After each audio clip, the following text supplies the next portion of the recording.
वो खबर जो देश में नई बहस छेड़ देगी, वो खबर जो आज किया गया सबसे विवादित दावा है। ये दावा किया है समाजवादी पार्टी के नेता स्वामी प्रसाद मौर्य ने।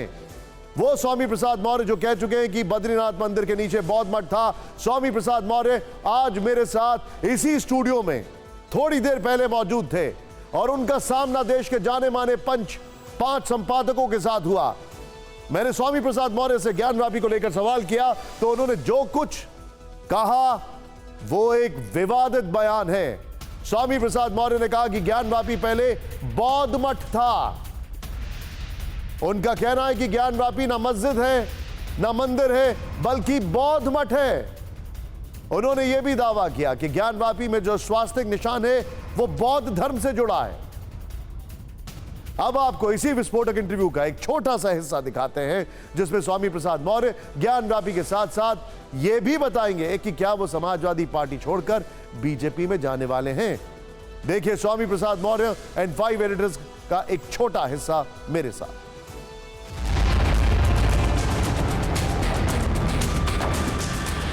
पूरा देश आपको ढूंढ रहा है, सारे पत्रकार आपको ढूंढ रहे हैं। आप हमारे स्टूडियो में आए हैं। आपके फेवरेट टॉपिक पर मैं आता हूं, ज्ञानवापी।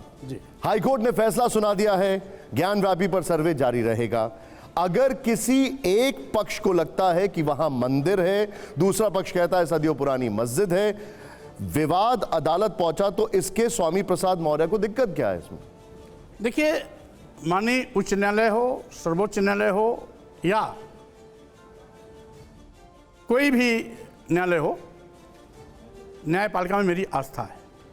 न्यायपालिका के दिए गए किसी भी निर्णय पर मैं बहस करने का पक्षधर नहीं हूं। लेकिन जहां तक रही बात ज्ञानवापी मस्जिद का, ज्ञानवापी मस्जिद में 1 साल पहले कोर्ट कमिश्नर ने जो फोटो उपलब्ध कराई थी स्वास्तिक की, वो स्वास्तिक बौद्धकालीन महायान धर्म से संबंधित स्वास्तिक है और जो हिंदू धर्म का स्वास्तिक है वो क्लास वाइज है। लेकिन क्या आप ये कह रहे हैं कि वहां पर मंदिर नहीं, वहां पर भी बौद्ध मठ था? जो बौद्ध धर्म का महायान का स्वास्तिक है वो एंटी क्लॉकवाइज है और हिंदू धर्म का स्वास्तिक। आप मुझे एक बात बताइए, आप क्या ये कह रहे हैं कि वहां पर मंदिर नहीं बौद्ध मठ था? कुल मिलाकर के अगर अतीत को ध्यान में रखते हुए निष्पक्ष जांच होगी तो जितने भी दावे तथाकथित धर्मावलंबी हिंदू धर्म के कह रहे हैं कि ये मंदिर है, ये सभी एक नहीं, ये सभी पहले बौद्ध मठ थे। अगर आपके पास इतनी जानकारी है तो आप हाईकोर्ट क्यों नहीं गए ये सारी डिटेल लेकर? आप पार्टी बनी है इसमें? मेरा मकसद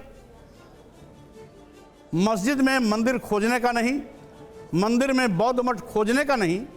मेरा मकसद है इस प्रकार के विवाद का खात्मा होना।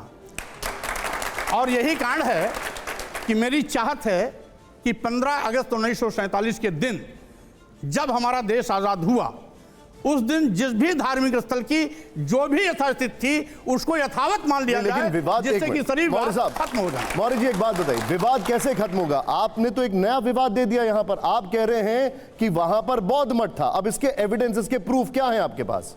मैंने इस संबंध में 1 दर्जन इतिहासकारों के प्रूफ सार्वजनिक रूप से सभी प्रिंट इलेक्ट्रॉनिक मीडिया के माध्यम से पूरे देश को परोसा। आप ऑन रिकॉर्ड ये कह रहे हैं कि क्या ज्ञानवापी में बौद्ध मठ था? क्या आप ऑन रिकॉर्ड कह रहे हैं ये बात? अभी एएसआई का एक चित्र मुझे पहले का जारी किया हुआ मिला जिसमें साफ स्पष्ट है उसकी दीवारों पर एक मूर्ति है भगवान बुद्ध की, तथागत बुद्ध की, और एएसआई की जो उसमें लेबल लगा है उसको दिखाया जा रहा है शिवलिंग, बुद्ध की मूर्ति है।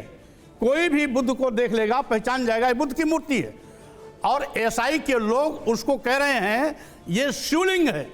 अगर ऐसे ही झूठ परोसना है नहीं, लेकिन फिर आप तो एएसआई के ऊपर आरोप लगा रहे हैं। हाँ, लग रहा आप ये कह रहे हैं कि एएसआई झूठ बोल रहा है। एएसआई का लेबल उसमें लगा है तो फिर एएसआई का लेबल एएसआई के अलावा कोई और थोड़ी लगाएगा? एएसआई लगाएगा। क्या एएसआई झूठ कर रहा है? अगर ऐसा है तो स्वाभाविक रूप से मेरा यह भी अनुरोध है कि माननीय सर्वोच्च न्यायालय इन सभी प्रकरण का अपना संज्ञान लेते हुए अपनी देखरेख में हर प्रकार की जांच सुनिश्चित करें। लेकिन एक बात बताइए, जांच तो एएसआई करेगा ना, स्वामी प्रसाद मौर्य थोड़ी करेंगे। लेकिन अगर माननीय सर्वोच्च न्यायालय की देखरेख में होगा तो स्वाभाविक रूप से सारी की सारी जांच रिपोर्ट माननीय सर्वोच्च न्यायालय के सम्मुख जाएगा, और यदि कहीं भी उन्होंने गलत इतिहास पुटअप करने की कोशिश की है तो माननीय सर्वोच्च न्यायालय उसका संज्ञान लेगा। अच्छा, एक बात बताइए, अगर वहां पर मस्जिद है, आप जैसा बता रहे बौद्ध मठ है, तो वहां पर त्रिशूल कैसे आ गया? योगी जी कह रहे हैं वहां पर त्रिशूल कैसे आ गया? देखिए, माननीय मुख्यमंत्री जी को तो इस पे इसलिए नहीं बोलना चाहिए कि उत्तर प्रदेश सरकार भी उसमें एक पार्टी है। अगर वो पार्टी है तो उनको माननीय उच्च न्यायालय, माननीय सर्वोच्च न्यायालय या माननीय जिला न्यायालय के निर्णय आने तक इंतजार करना चाहिए। और इसीलिए मैंने कहा, जब मामला न्यायपालिका में है और न्यायपालिका में हमारी आस्था है, तो न्यायपालिका से आने वाले निर्णय का हमें इंतजार करना चाहिए। न्यायपालिका के निर्णय में हमें दाल भात में मूसरचंद बन करके अड़ंगाबाजी नहीं करना चाहिए। लेकिन आप सबसे बड़े तो मूसरचंद आप ही बन रहे हैं। आप खुद बता रहे हैं कि वहां पे अब बौद्ध मठ है। मैं ये कह रहा हूं कि जो चिन्ह आया है उसको मैं आपको आपके चैनल के माध्यम से पूरे देश को बता रहा हूं कि बुद्ध की मूर्ति अगर स्पष्ट है तो एएसआई नीचे उसको शिवलिंग कैसे लिख सकती है? क्या अभी आपके पास कोई तस्वीर वगैरह है उसको दिखाने के लिए? वो मेरे पास है, मैं आपके पास भेज दूंगा। जरूर। अच्छा, एक बात बताइए, योगी जी कह रहे हैं कि जो ज्ञानवापी को मस्जिद बोलेगा उसको मुश्किल हो जाएगी, आप तो उसको मस्जिद बोल रहे हैं बार बार। अब ये लोकतंत्र है, लोकतंत्र को कोई डांट डपट करके, कोई दहशत पैदा करके, बुलडोजर चला करके अगर इसको खत्म करने की कोशिश करता है, उसकी गलतफहमी है।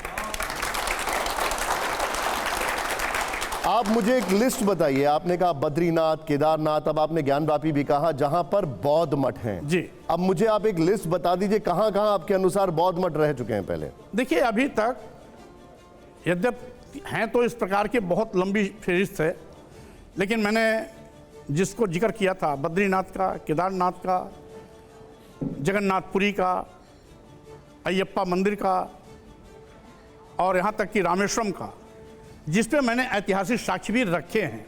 आवश्यकता होगी तो ऐतिहासिक साक्ष्य मैं आपको भी उपलब्ध करा दूंगा, जिससे कि विस्तार से उसका उल्लेख आप अपने मीडिया के माध्यम से भी पूरे देश को दे सकते। मौर्य जी, शंकराचार्य अवमुक्तेश्वरानंद जी ने आपको खुली चुनौती दी है, आपके पास तथ्य हैं, साबित करें। क्या आप उनसे शास्त्रार्थ के लिए तैयार हैं? झूठे लोगों से और तथ्यहीन अनाप शनाप बकने वालों से मेरे पास इतना फुर्सत नहीं है कि मैं अपना समय बेकार करूं और इनसे बात करता हूं। एक बात बताइए, मैं तथ्यों में विश्वास करता हूं। क्या शंकराचार्य जो देश के धर्म गुरु हैं वो झूठे हैं? क्या आप ये कह रहे हैं? अब वही शंकराचार्य ने कभी 7वीं 8वीं शताब्दी में बौद्ध मठ बद्रीनाथ को, बौद्ध मठ केदारनाथ को अगर विष्णु मंदिर में परिवर्तित कराया था, वो कितने सच होंगे? अच्छा, मैं आपको कुछ फैक्ट बता रहा हूं मौर्य जी, कुछ तथ्य दूसरी तरफ से आए, जरा ध्यान दीजिएगा, और ये फैक्ट है हमारे पास, वो भी आपको जानना चाहिए। बद्रीनाथ का जिक्र महाभारत में हुआ, स्कंद पुराण में हुआ, विष्णु पुराण में हुआ। स्कंद पुराण में इस धाम को मुक्ति पद कहा गया, द्वापर युग में इसे मणिभद्र आश्रम कहा गया, त्रेता युग में इसे योग सिद्ध नाम से जाना गया, और आप कहते हैं वहां पर बौद्ध मठ है। देखिए, आपको मैं बता दूं, ये जितने भी आपको पुस्तकों का जिक्र किया, ये सब ज्यादातर 6वीं 7वीं शताब्दी के बाद लिखे गए। एक चीज और को मैं आपको दूं, देवनागरी लिपि, महाभारत 6ठी शताब्दी के बाद मैं हुआ आपको है। बता रहा हूं ना, देवनागरी लिपि का प्रादुर्भाव 7वीं और 8वीं शताब्दी के बीच में हुआ, 6वीं शताब्दी के अंत में और 7वीं शताब्दी में हुआ। देवनागरी लिपि संस्कृत, बात बताइए, देवनागरी, आप एक मिनट, देवनागरी लिपि ये क्लैरिटी चाहिए मुझे। हाँ, मैं महाभारत क्या 6ठी शताब्दी के बाद हुआ? त्रेता युग क्या 6ठी शताब्दी के बाद हुआ? मैं आपको बता रहा हूं, ये जितनी भी पुस्तक लिखी गई हैं, क्योंकि जब संस्कृत भाषा पहले थी ही नहीं तो संस्कृत भाषा में कोई चीज लिखा कैसे गया? संस्कृत भाषा हिंदी भाषा की पैदाइशी 6वीं के अंत और 7वीं शताब्दी में हुई है। पहले इसके पहले पाली भाषा थी, मौर्य और जी, जब पाली भाषा थी तो संस्कृत में महाभारत कब लिखा गया? आप बता दीजिए मुझे, महाभारत कब लिखा गया? जितने भी इस तरह से लिखित इनके पास साहित्य हैं, लिखित धर्म ग्रंथ था, कथित धर्म ग्रंथ है। महाभारत किसने लिखा? मैं बता रहा हूं ना, ये सब के सब 6वीं शताब्दी और 7वीं शताब्दी के बाद लिखे गए। महाभारत किसने लिखा? मैं कह रहा हूं महाभारत लिखने कोई औचित्य नहीं जब संस्कृत भाषा ही नहीं थी। महाभारत किसने लिखा, मैं आपसे पूछ रहा हूं। इसमें महाभारत वो भी जिसने लिखा उसको भी गलत दिखाया गया है। अरे आप मुझे बताइए ना किसने लिखा है, मैं आपसे सीधे सीधे पूछ रहा हूं महाभारत किसने लिखा है। बड़ा सिंपल सा सवाल, यहां पर ये कोई भी बच्चा बता देगा मुझे। नहीं, वो तो लिखाया गया वेदव्यास के माध्यम से लिखा गया है, कृष्ण द्वैपायन और वेदव्यास। गणेश जी ने अगर महाभारत की बात की जाए तो गणेश जी वो बोल रहे थे और फिर लिखा जा रहा था। अब आप भी गणेश जी की बात करेंगे? भाई आज तक वैज्ञानिक रूप से कभी स्वीकार नहीं किया जा सकता कि किसी व्यक्ति के सिर पर हाथी का सिर लगा दिया जाए, वो कभी संभव नहीं है। हम मनगढ़ंत कहानियों में विश्वास नहीं करते। आप मुझे ये बता दीजिए गौतम बुद्ध यानी सिद्धार्थ का जन्म कब हुआ? क्योंकि अब हम बात कर रहे हैं उस विषय पे तो ये सारी क्लैरिटी हो जाए, क्योंकि आप शताब्दी के युग में जाए। ईसा के 500 साल पहले, ईसा के 563 साल पहले, टू बी वेरी प्रिसाइज। उस समय हिंदू धर्म था कि नहीं था? उस समय हिंदू धर्म नहीं था, वैदिक धर्म था। वैदिक धर्म और हिंदू धर्म अलग है। अलग है। सनातन धर्म था। सनातन धर्म तो भगवान बुद्ध ने ही जो संदेश दिया था उसी को सनातन धर्म कहा गया था। एसु धम्मो सनातना, ये भगवान बुद्ध की वाणी है। सर आप गजब बात कर रहे हैं। गौतम बुद्ध का परिवार तो हिंदू परिवार में ही पैदा हुआ ना? मैं कह रहा हूं मैं भी हिंदू परिवार में पैदा हुआ। मैं कह रहा हूं मैं भी हिंदू परिवार में पैदा हुआ। एक बात बताइए, जब वो थे तो उनके भी तो आराध्य थे ना गणेश? मैं कह रहा हूं उस समय वैदिक धर्म था, हिंदू धर्म नहीं था। हिंदू धर्म कोई है ही नहीं है। जो भी गणेश को मानते थे कि नहीं? राम को मानते थे कि नहीं उनके परिवार के लोग? अब वो किसको मानते थे किसको नहीं मानते थे, क्योंकि उस समय न पैदा हुआ था। और उस समय के लोग तो मानते होंगे, लेकिन बुद्ध जो मानते हैं मैं उसको मानता हूं। हमने इसी शो पे इसी कुर्सी पर बैठे हुए थे रामभद्राचार्य जी, उनसे ये सवाल पूछा, उनका क्या जवाब था एक बार देख लेते पहले, फिर उसके बाद मैं आपके पास वापस आ रहा हूं। प्ले ऑन करिए उसको जरा। देखिए, मौर्य जी रामायण जला रहे हैं और कह रहे हैं कि रामचरितमानस में सहअस्तित्व के खिलाफ बातें लिखी गई हैं। मौर्य तो सठिया गए हैं। वो कह रहे हैं कि हर मस्जिद में मंदिर ढूंढेंगे तो फिर बद्रीनाथ में अगर आप ऐतिहासिक तथ्यों पे जाते हैं तो वो कह रहे हैं बौद्ध मठ था वहां पर। नहीं, उनको ज्ञान ही नहीं, कुछ ज्ञान नहीं उनको।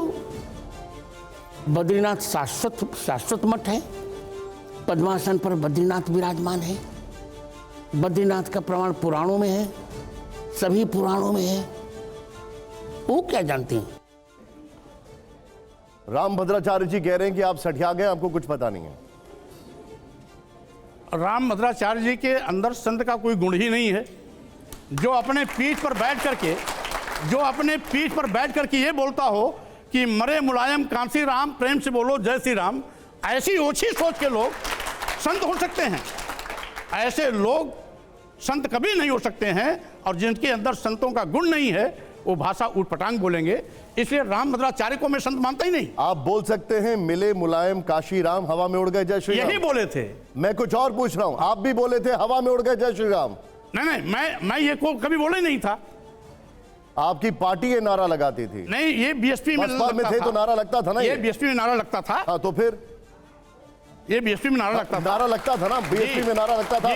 आप भी थे ना उस मंच पे? हाँ, मैं भी था। आप भी थे उस मंच पे? मैं भी था। तो ये सही था, आप बोल सकते हैं। वो ऐसा है, वो ये बताइए क्या हवा में उड़ गए जय श्री राम ये कह सकते हैं? उस समय भारतीय जनता पार्टी की नौटंकी का विरोध था, राम का विरोध नहीं था। जो जय श्री राम का एक फार्मूला लेके आए हैं, राम बाद में उसी नौटंकी में आप भी शामिल हुए कि नहीं हुए? नहीं, मैं जैसे इनकी असलियत समझा मैं बाहर हो गया। क्या बात करते हैं? मैं ही छोड़ा हूं।